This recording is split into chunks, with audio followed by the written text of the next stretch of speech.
But I love you all deeply, and with that being said, we're gonna roll right into it. So, um, basically, the entire interview that we did, me and me and 607, it basically was a setup. You know, like when I reflect back on everything, um, to answer your questions about, a lot of people want to know like what happened. So I know y'all seen the interview, but I'm gonna give y'all the backstory. So basically, uh, my team and his team had been in communication almost a year now. You know, just talking back and forth. And they would let me know via letter or when I get on this phone, what's going on with him and stuff like that. And it started off like mutual respect. I heard about the things he was doing out there. Um, they've actually played some of his interviews over the phone for me to hear a little bit of what he was talking about. I did a little bit of my research by making a couple calls out there myself. Uh, and people, let me know that he was out there speaking some positive things in his interviews and stuff like that. Definitely trying to push the message. A lot of people felt like he reminded them of myself because a lot of the things I spoke about and taught the collective he was speaking about. So that's how we kind of, lined up, me and him lined up. Um, I was aware about him wearing, the press on nails and things like that. I didn't agree with everything he was saying. I didn't agree with the whole gimmick thing that he was doing, but I did understand it, and I felt like it was a creative way to spread the message because, the way I give the message, I'm just flat out raw, right? But the way he give it is more like he's being like, he's playing crazy, to the collective to get your attention, and then when you start listening, he'll drop some gems. All right, so that's how we lined up. So, long story short, basically it got to a point where, he wanted to sit down and do an interview with me. I told him, of course, we'll do the interview, definitely a face-to-face interview when I release. But him and my team, they basically set the interview up. When we talk, when me and him talk behind the scenes, through the letters and stuff like that, he expressed that he had a lot of respect for me. I expressed I had the same thing for him. I told him I appreciated him for reaching out, for standing behind me. He even sent a donation before of $60 to like my cash app to my people, so we appreciated that. It seemed genuine. He came off as a very genuine individual, and I let him know that hey, I don't judge anybody. He let me know that he was having a hard time out there because a lot of people wasn't accepting him for who he was and the way he was going about it. But I told him, hey, you long as you stand righteous and you have my full support, and anybody that stand behind me gonna stand behind you. So I let him know that right out the gate. So he was trying to set up a initial phone interview because the one that y'all seen is actually we been did that, but he was trying to set up one around like May or June. So whether you know or you may or may not know out there, I only get to use the phone 12 to 4 o'clock Monday through Friday. Um, with other people, they get to use the phone a lot longer because they're in a different location. But where I'm at, I only get to use the phone 12 p.m. to 4 p.m. Monday through Friday. So I expressed that to him, right? I expressed that to him. Um, he offered to pay me to do the interview, to do something. And I said, no, we're gonna do this. We're gonna do this for the collective. So I'm not gonna charge you anything. I mean, let's just sit down and build, right? Let's build. It'll be great for the people. A lot of people respect you. A lot of people respect Rashad Jamal. And I'm about unity. I'm not about any form of division. We've had enough of that. I'm more open to sit down with talking to other so-called spiritual content creators or content creators or just people in general. I'm not limiting myself to whether you're black or white. I'm not limiting myself to whether you're a celebrity or not a celebrity. I'm not limiting myself to whether you have a huge podcast or a small one. I'm just flowing. If the ancestors tell me you can only have 10 subscribers on your YouTube channel, but if the ancestors tell me to sit down and talk with you, I'm going to sit down and talk with you. You can have the biggest podcast in the world, and if the ancestors say don't talk to that person, I'm not talking to that person.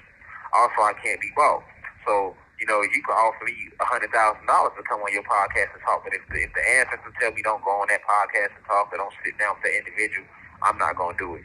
You might not have no money to pay me, but if the ancestors tell me you need to sit and speak with this individual, I'm going to sit and speak. So that's how me and 607 like kind of linked up. And like I said, when me and him just talked, it was nothing but mutual love and respect.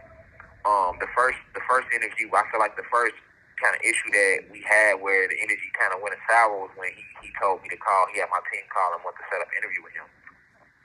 I think this was like in June. So of course, if we do anything current, it has to be over this payphone. So and my time is 12 to 4. So he was made aware of that, and we set it up. Uh, get on the phone, we call him, he don't answer. This was back in June. I didn't think nothing of it. I didn't jump to no conclusions because, like I said, I'm solid. I'm a loyal individual. So, if I put you in my heart as a good individual, I'm gonna stand behind you. I'm not just gonna flip on you. I don't move like that. So I gave him the benefit of the doubt. Okay, so fast forward, we called right back. He finally picked up. He said, "Hey, the system down." To me, that was weird. I'm like, okay, well, you just set up this interview. I'm calling you on my securest minutes. You know what I'm saying? It cost me to get on this phone and call and talk to my family.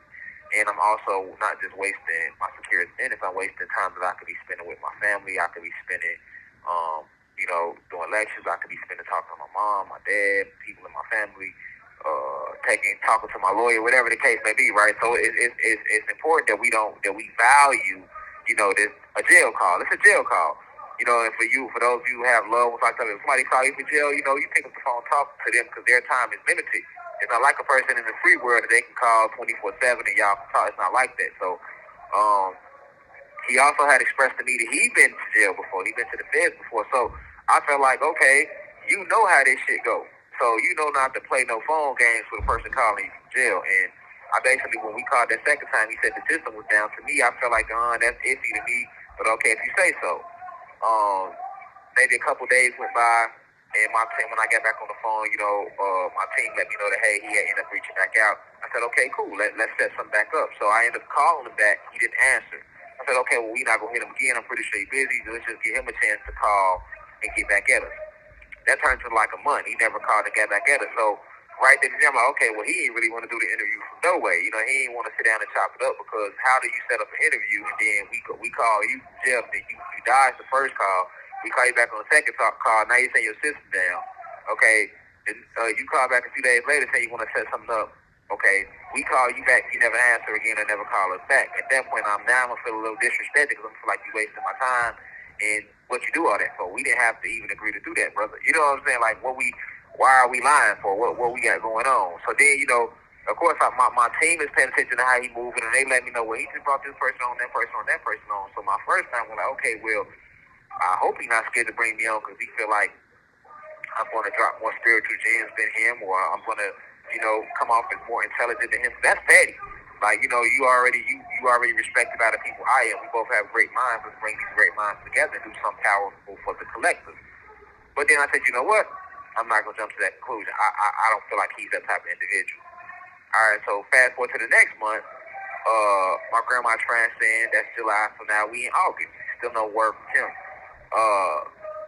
I ended up talking to a close homie of mine, KB Nene, out of Chicago. Shout out to sis. She's doing her thing. Y'all check out her podcast, too. Just a girl from Chicago.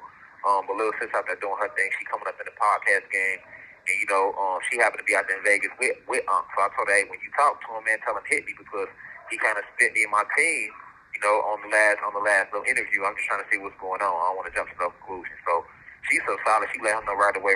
He get back in my team. And he say, no, it's not like that. I tell him I apologize. I said, well, I apologize because I jumped to conclusions. I felt like you had, purposely spit me. And I find that disrespectful to not just myself, but to my brand. I'm not no just anybody you just spend. My time is very precious because I wouldn't do it to him. If the shoe was on the other foot, I wouldn't do it to him. I wouldn't do it to anybody. So I command the same respect that I send out. And he said, no, he fully understood that, and he said people on his side, his team told him the same thing. They're like, yeah, you did try to set up an interview with his brother. You never get back at him, this and that, this and that. And I said, yeah, I don't want to seem like I'm chasing you for no interview, brother. Like,